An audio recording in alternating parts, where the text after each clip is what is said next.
इतिहासकारों ने लिखा है कि जिस व्यक्ति को अपने इतिहास का ज्ञान ना हो, उस व्यक्ति को अपने देश पर ना तो स्वाभिमान होता है और ना ही देश का बहुमान होता है। इतिहास की बात आती है तो यह भी ज्ञात होना चाहिए कि हमारे जैन धर्म का इतिहास क्या है। जब तक जैन धर्म का इतिहास का ज्ञान नहीं होगा तब तक हमें ना तो अपने धर्म पर बहुमान होगा ना स्वाभिमान होगा, और जब तक बहुमान और स्वाभिमान नहीं होगा तब तक जिस रूप में हमें धर्म को आत्मसात करना चाहिए उस रूप में हम धर्म को आत्मसात कर भी नहीं सकते। हमारा इतिहास क्या है इसका भी ज्ञान होना चाहिए कि हमारा इतिहास किसी व्यक्ति को सब ज्ञान हो सकता है, अपने आप का इतिहास ज्ञात नहीं हो सकता। यदि हमें अपना इतिहास की जानकारी लेना है तो क्या करना चाहिए? धर्म का इतिहास, देश का इतिहास तो लिखा है, पढ़ा भी है, पढ़ भी लेते हैं व्यक्ति, परंतु धर्म का इतिहास और अपने आप का इतिहास, दोनों से व्यक्ति बहुत अनभिज्ञ। कहा गया है कि जैन धर्म का इतिहास क्या है, तो जो वर्तमान युग के ग्रंथ हैं वही हमारे जैन धर्म का इतिहास है। और जब तक हम उन ग्रंथों को नहीं पढ़ेंगे, नहीं जानेंगे, तब तक हमें ज्ञात ही नहीं हो पाएगा कि कैसे हमारा जैन धर्म कितना विकास को प्राप्त था, कितना उसका पतन जैसा भी हुआ, और आज क्या हम कुछ कर पा रहे हैं। आज गुरुओं की भी विनय बहुत हो रही है, देव की विनय बहुत हो रही है, परंतु एक स्तंभ को कमजोर हम करते चले जा रहे हैं, और वह स्तंभ कौन है? शास्त्र। ना तो शास्त्र का उतना बहुमान रहा और ना शास्त्र का स्वाध्याय, श्रद्धा आदि भी समाप्ति की ओर जैसी है। किसी कवि ने लिखा है कि वैसे तो यह जिंदगी बहुत खूबसूरत है, पर इसे जरा समझने की जरूरत है। समझ गए तो भगवान की मूरत है, और ना समझे तो शैतान की सूरत है। जिंदगी को समझना है तो कैसे समझा जा सकता है? जो देखने में आ रहा है उतनी ही जिंदगी मात्र है, इसके अलावा और कुछ भी है। जो कुछ हमारी क्रियाएं हो रही हैं वह शरीर के आश्रित और शरीर के लिए ही हो रही हैं, और शरीर किसके आश्रित है इसको हमने जाना ही नहीं कि शरीर किसके आश्रित है। जब तक हम अपने आत्म तत्व को नहीं जानेंगे, नहीं मानेंगे, नहीं समझेंगे, तब तक हमारी जो क्रियाएं होंगी वह क्रियाएं ऊपरी ऊपरी क्रियाएं तो होंगी, परंतु अपने लिए कुछ नहीं होंगी। कोई व्यक्ति कोई भी कार्य करे और दूसरों के लिए ही करता चला जाए, अपने लिए कुछ ना करे, तो उसे आप क्या कहेंगे? या तो कहेंगे कि परोपकारी, या कहेंगे मूर्ख। परोपकारी की क्रियाएं दूसरों के लिए होती हैं और मूर्ख की क्रियाएं भी दूसरों के लिए होती हैं। परंतु धर्म क्या बोलता है? धर्म बोलता है कि आत्म उद्धार के साथ साथ पर का उद्धार। यदि मात्र परोपकारी होता रहे, सोपकार ना हो, तो उसकी क्रिया बहुत कुछ कार्यकारी नहीं है। आत्म तत्व को दृष्टि में रखकर हम कोई भी काम करते हैं तो बहुत कुछ उस क्रिया का लाभ हम ले सकते हैं, और आत्म उद्धार भूल गए और सब कुछ काम करते गए, परंतु वह काम किस काम का? तो वह आत्म उद्धार की बात यदि आए तो आत्म उद्धार कैसे होगा?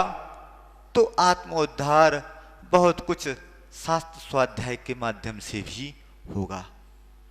जब तक हमें 7 तत्वों का ज्ञान नहीं है, 9 पदार्थों का ज्ञान नहीं है, तब तक हमारी उन पर श्रद्धा बनेगी तो कैसे बनेगी?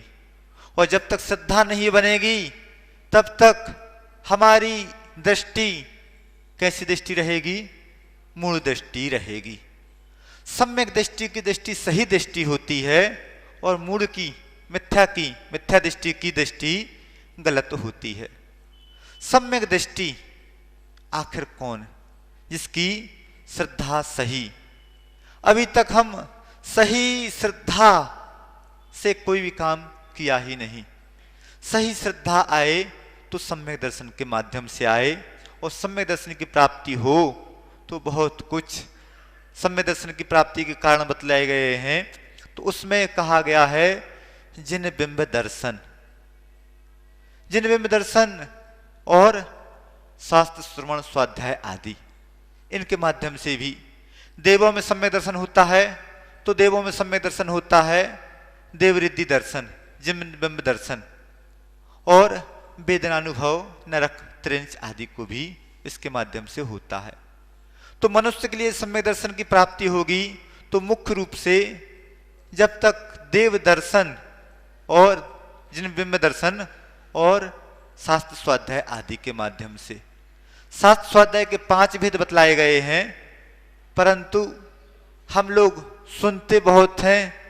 आज के समय में आदमी बोलने लगे हैं कि महाराज अब तो शास्त्र स्वाध्याय बहुत सरल हो गया। कैसे हो गया? कि टीवी चालू की नहीं, शास्त्र स्वाध्याय चालू। मोबाइल में इतने ऐप हैं, मोबाइल में इतने चैनल हैं कि बस चालू स्वाध्याय। परंतु जब तक हमारी उसके प्रति विनय नहीं होगी, शास्त्र स्वाध्याय के लिए मुख्य अंग बतलाया गया है विनयाचार। ज्ञान के लिए ज्ञान आराधना विनयाचार के अभाव में किसी काम की नहीं। तो विनय का अभाव होता चला जा रहा है, ऐसा शास्त्र स्वाध्याय किसी काम का नहीं। तो जिस विनय के साथ हमारा स्वाध्याय हो वह स्वाध्याय कार्यकारी है। आज के समय में बहुत कुछ ऐसा स्वाध्याय भी होने लगा कि किस व्यक्ति ने क्या बात लिख दी, हमें ज्ञान है नहीं कि सही क्या है और गलत क्या है। हमारे जो पूर्वाचार्य हुए वह उनका सबसे बड़ा मुख्य गुण क्या था? तो पाप से डरने वाले थे, पाप भीरु थे, और उनके द्वारा जो कुछ भी लिखा गया वह उनके आचार्यों की वाणी के माध्यम से ही उनके पास उनको प्राप्त हुआ और उन्होंने उसका लेखन लिपिबद्ध किया। और आज के समय में जो बहुत कुछ पंडित या बहुत कुछ अपना स्वार्थ सिद्ध करने वाले, अपने पंथ का पोषण करने वाले, जब तक व्यक्ति पंथ में अटका रहेगा तब तक व्यक्ति सही गलत बात का सही लेखन नहीं कर पाएगा। कुछ बोलने ही जा रहा था, इतने में उसकी दृष्टि पड़ जाती है कि अरे इनकी तो माला भी मुरझाई हुई है, इनकी तो परछाई भी पड़ रही है, और इनकी तो आंखें भी, पलकों की आंखें झपक रही हैं, आंखों की पलकें झपक रही हैं। समझ जाता है कि हो ना हो दाल में कुछ काला है, अच्छी अच्छी बातें बता देता है, और जो उसने अपराध किए उनको वह छुपा लेता है। बस इतनी सी बात पर वह सजा से नहीं मिलती, मुक्त कर दिया जाता है।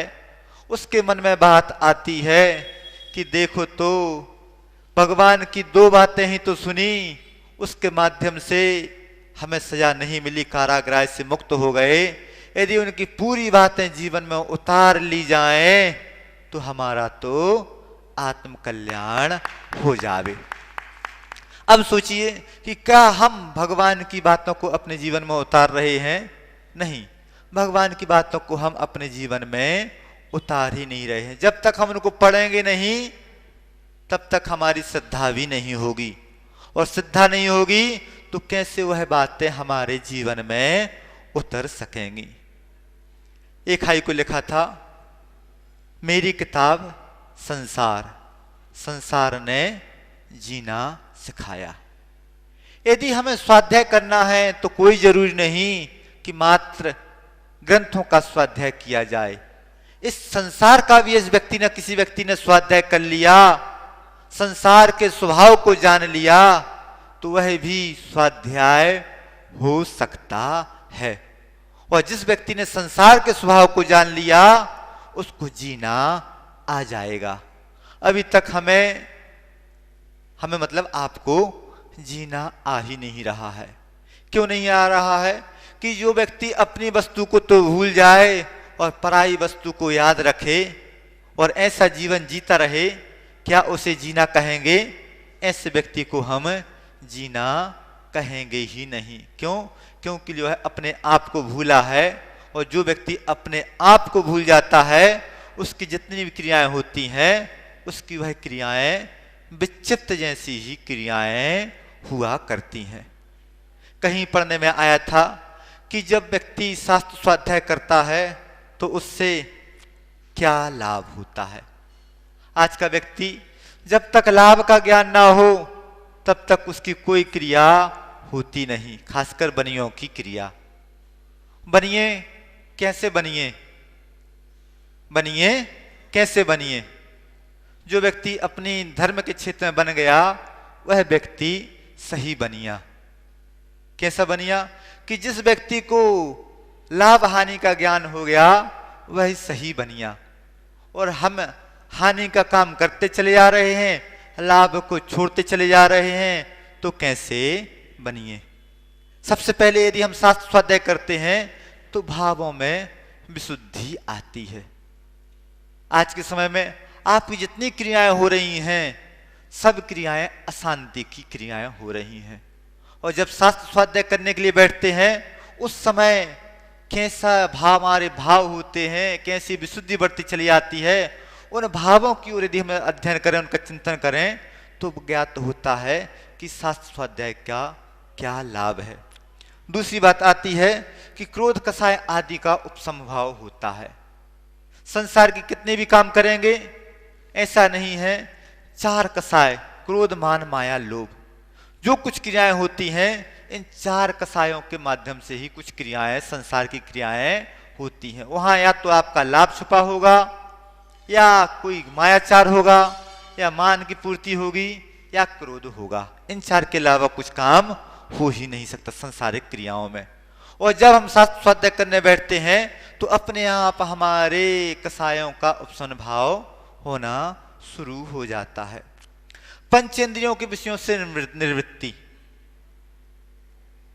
घर में हैं, कुछ भी क्रिया कर रहे हैं, पंचेंद्रियों का विषय तो बना रहेगा। और शास्त्र स्वाध्याय कर रहे हैं तो कहां क्या हो रहा है उस ओर हमारी दृष्टि जाएगी नहीं। और हिंसा आदि पांच पापों से निवृत्ति। हिंसा आदि पाप किसी प्रकार के पाप होंगे ही नहीं। मन की एकाग्रता, मन हमारा अपने आप एकाग्र हो जाता है। और ज्ञान प्राप्त होने पर अभूतपूर्व आनंद की अनुभूति। जब जिस व्यक्ति को एक पेज पढ़ लिया और उसका कुछ भी भाग उसको ज्ञान में आ गया, उसने याद हो गया, तो अलग अनुभूति होती है। हम बहुत कुछ जब स्वाध्याय आदि नहीं करते हैं तो इन बहुत कुछ लाभों से वंचित हो जाते हैं। आज का व्यक्ति तात्कालिक लाभ तो देखता है परंतु त्रैकालिक लाभ को वह भूल चुका है। और त्रैकालिक लाभ की प्राप्ति कब होगी? जब हम अपने उस इतिहास को याद करेंगे कि हमारा जैन धर्म का इतिहास कैसा क्या रहा है और हमारा इतिहास क्या रहा है। पूछा जाए आपका इतिहास क्या है तो आपका इतिहास निगोद से निकले और निगोद में ही चले जाएं तो क्या इतिहास का ज्ञान रहा। एक श्वास में 38 बार जन्मे और मरण को प्राप्त हुए। अनादिकाल से यही सब कुछ चलता रहा। बहुत दुर्लभता से यह त्रस पर्याय प्राप्त हुई और कहा जाता है कि 2000 सागर की यह त्रस पर्याय होती है। इसके बाद नियम से एक इंद्रिय आदि में जाना होता है। और अब समय रहते यदि हम अपने आप को अपने बारे में ना सोच पाए, अपने आप को ना सुधार पाए, तो क्या होगा? कहा जाता है रात भर पीसो और पारे में उठाओ। रात भर पीसते रहे और हाथ में कुछ नहीं आया तो बस क्या होगा? क्या उस दुष्पर्याय को प्राप्त हो गई बहुत दुर्लभता से और उसका सदुपयोग कर पाए? नहीं, उसका सदुपयोग हम कर ही नहीं पाए। जब तक सदुपयोग नहीं होगा तब तक यह मनुष्य पर्याय प्राप्त हो गई। और आखिरी समय में जिस व्यक्ति ने अपने लिए कुछ नहीं किया उसको एकमात्र पछतावा होता है कि मैंने सब कुछ किया परंतु अपने लिए कुछ नहीं किया। तो बस समय आ गया है, आप अपने लिए कुछ करना शुरू कर दो। संसार के लिए तो बहुत कुछ कर लिया और उसके माध्यम से संसार ही बड़ा है। हमें अपने संसार को नहीं बढ़ाना है, संसार को बहुत कम करना है। और संसार कम होगा तो कैसे होगा? जिस व्यक्ति को सम्यक दर्शन की प्राप्ति हो गई उसका वह अनंत संसार चुल्लू भर पानी रह गया, अर्धपुतल परावर्तन रह गया।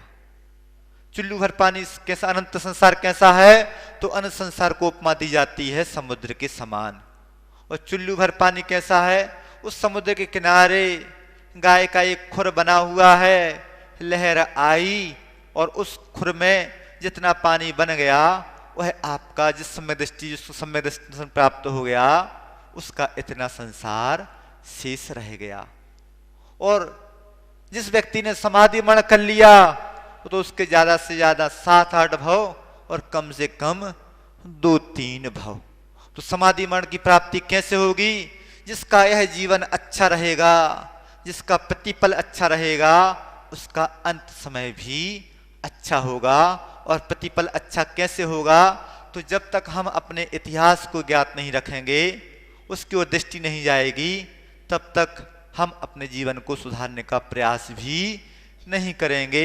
आप सभी का जीवन बहुत अच्छा हो, इसके लिए एक पेज क्यों ना पढ़ा जाए परंतु शास्त्र स्वाध्याय होना चाहिए। आचार्य महाराज ने तो कहा कि बहुत पढ़ने से ज्यादा अच्छा है बहुत बार पढ़ना। एक पेज का स्वाध्याय क्यों ना हो? यदि जिस व्यक्ति ने एक पेज का भी स्वाध्याय करना शुरू कर दिया तो धीरे धीरे धीरे धीरे वह भी महापंडित हो जाएगा। कैसा पंडित? दूसरों को हराने की दृष्टि नहीं होगी, एकमात्र आत्म कल्याण की ओर दृष्टि होगी। और जिसकी आत्म कल्याण की दृष्टि हो गई उसका आत्म कल्याण नियम से होगा। आप सभी का आत्म कल्याण हो, इसी भावना के साथ अहिंसा परमो धर्म की।